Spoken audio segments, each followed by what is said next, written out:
Assalamualaikum warahmatullahi wabarakatuh. Baru-baru ini, pihak Belanda mengembalikan beberapa benda pusaka milik Pangeran Diponegoro.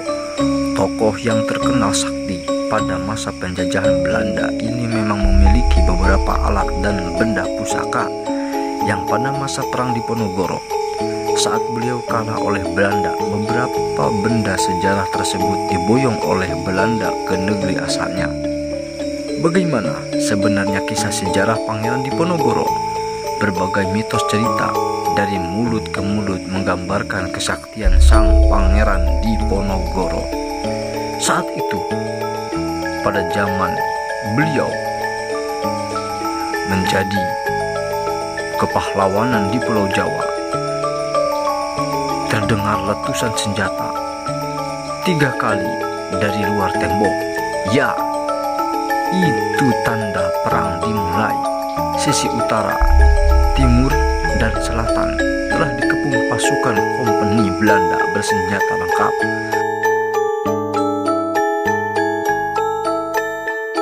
Laskar yang tinggal di sisi barat melakukan perlawanan keras.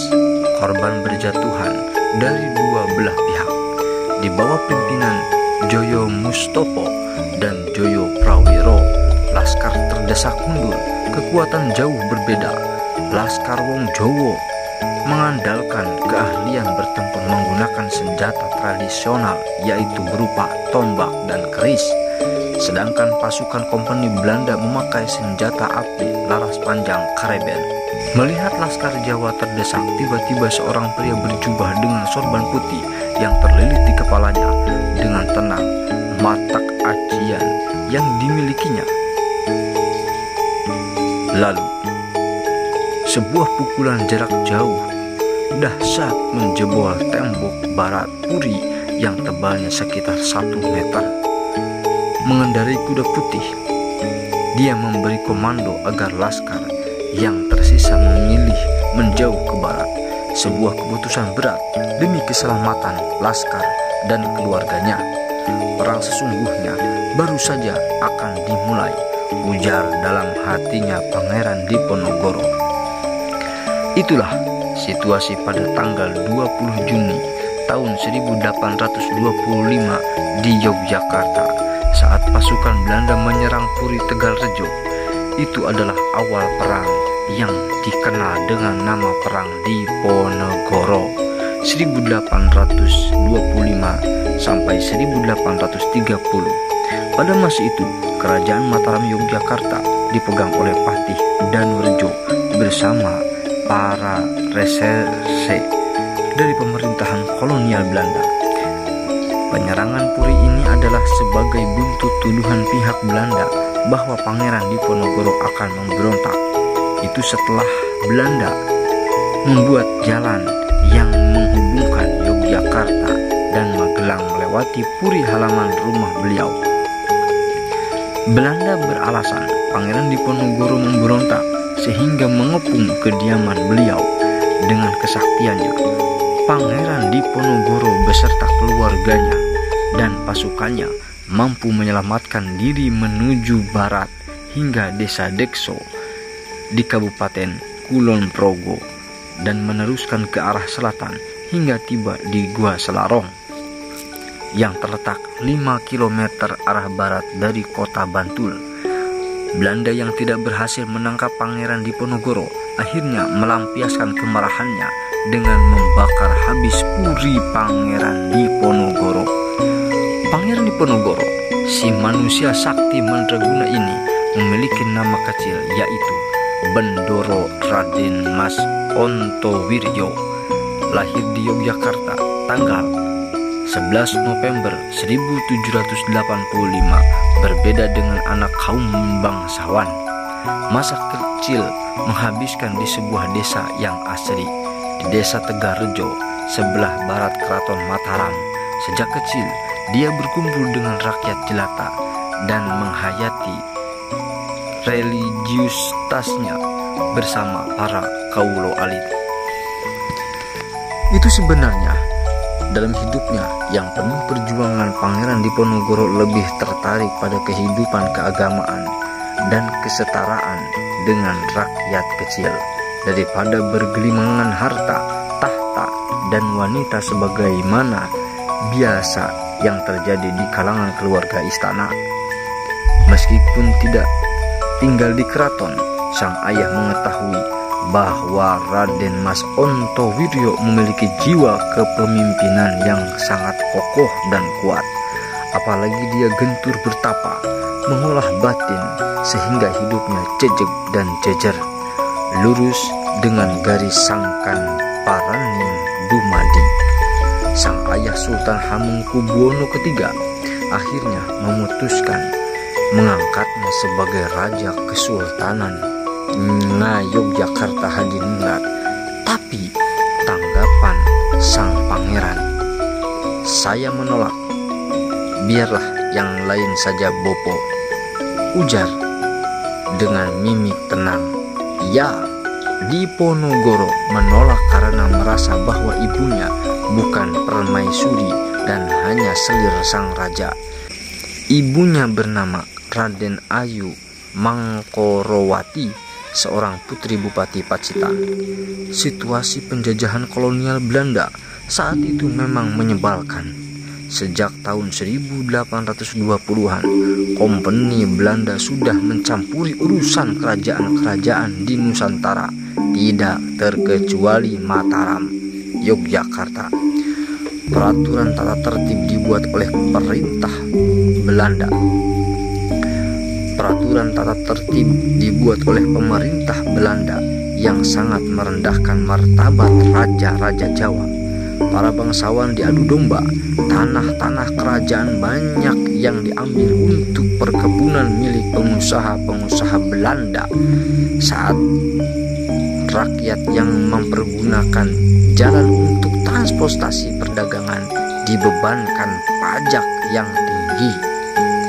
Akhirnya, kesabaran Pangeran Diponegoro untuk diam akhirnya berakhir ketika pematokan dilaksanakan Belanda pada sawah-sawah rakyat, terlebih lagi melintasi kompleks pemakaman bekas leluhur-leluhur raja-raja Jawa.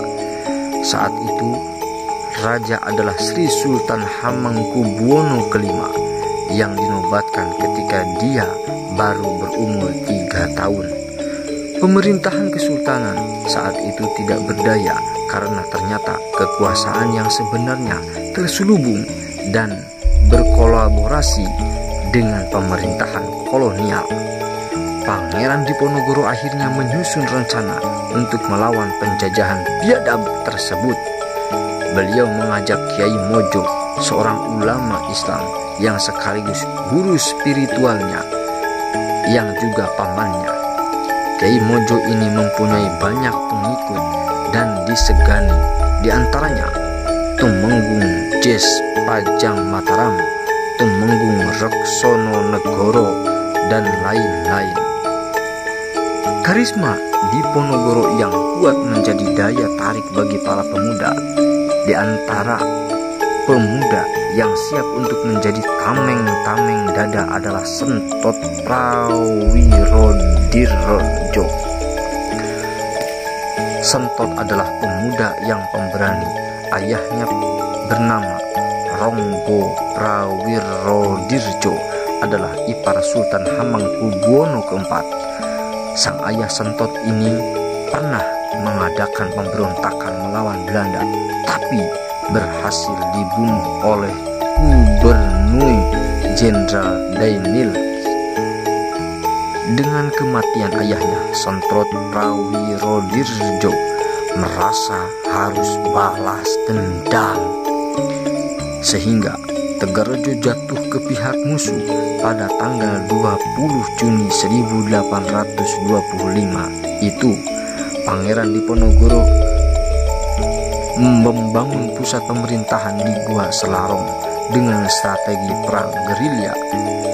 Belanda kewalahan karena sulit menghancurkan kekuatan-kekuatan kecil yang hanya sesekali datang menyerang dan setelah itu cepat menghilang. Senjata yang dipakai oleh gerilya sangat beragam, mulai dari senjata pemperang tombak, keris, pedang, panah, bandil semacam martil yang terbuat dari besi, patrem senjata prajurit perempuan, hingga candrasa senjata tajam yang berbentuk mirip tusuk konde yang biasa digunakan telik sandi mata-mata perempuan. Dua senjata keramat semasa perang Diponegoro adalah sebuah keris dengan lakukan 21 bernama Kiai Om Yang, buatan seorang empu yang hidup pada masa kerajaan Majapahit, dan pedang yang berasal dari kerajaan Demak. Kedua senjata tersebut memiliki energi kesaktian yang hebat. Namun sayangnya, keris milik Pangeran Diponegoro justru tidak ada di Indonesia dan hingga kini masih disimpan di Belanda. Di kawasan gua, Pangeran menempati gua sebelah barat yang disebut Gua Kakung, yang juga menjadi tempat pertapaan beliau. Sedangkan Raden Ayu Retnaningsih, selir yang paling setia menemani pangeran setelah dua istrinya wafat, dan pengiringnya menempati Gua Putri di sebelah timur.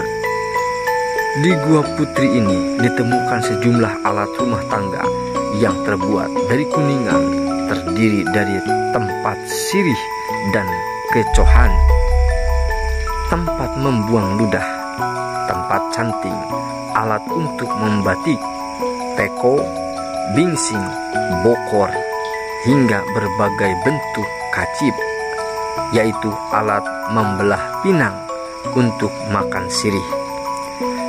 Perang Diponegoro oleh kalangan Belanda disebut Java Oorlog, Perang Jawa, berlangsung hingga tahun 1830.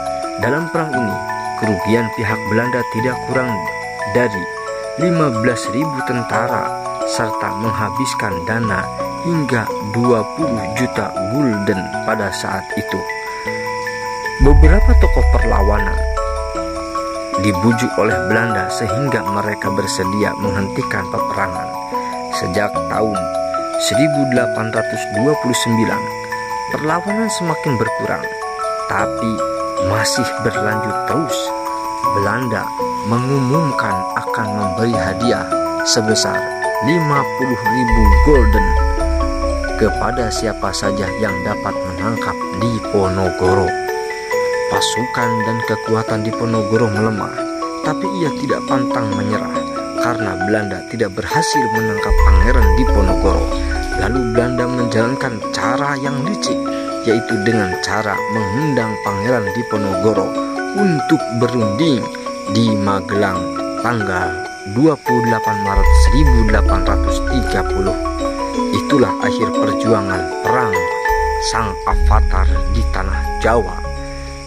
Pangeran Diponegoro ditangkap dan dibuang ke Manado, kemudian dipindahkan ke ujung Pandang atau Makassar. Perang Diponegoro tercatat memakan korban luar biasa besar. Di pihak Belanda sebanyak 8.000 serdadu, 7.000 prajurit pribumi, dan 200.000 orang Jawa, sehingga mengakibatkan penyusutan penduduk Jawa pada waktu itu. Sementara itu, Sentrot Prawirodirjo berhasil dibujuk Belanda dan meletakkan senjata pada tanggal 17 Oktober 1829, dan dia dikirim Belanda ke Sumatera Selatan untuk melawan pemberontakan para ulama dalam Perang Paderi. Kemudian wafat di Bengkulu pada tanggal 17 April 1855 dalam usia 48 tahun. Pangeran Diponegoro meninggal dunia di Benteng Rotterdam, ujung Pandang, pada tanggal 8 Januari 1855 dan dimakamkan di sana. Kini apabila kita berkunjung ke makam di Jalan Pangeran Diponegoro, Kelurahan Melayu, Wajo, Makassar, Jangan lupakan sejarah, karena kita sebagian dari sejarah.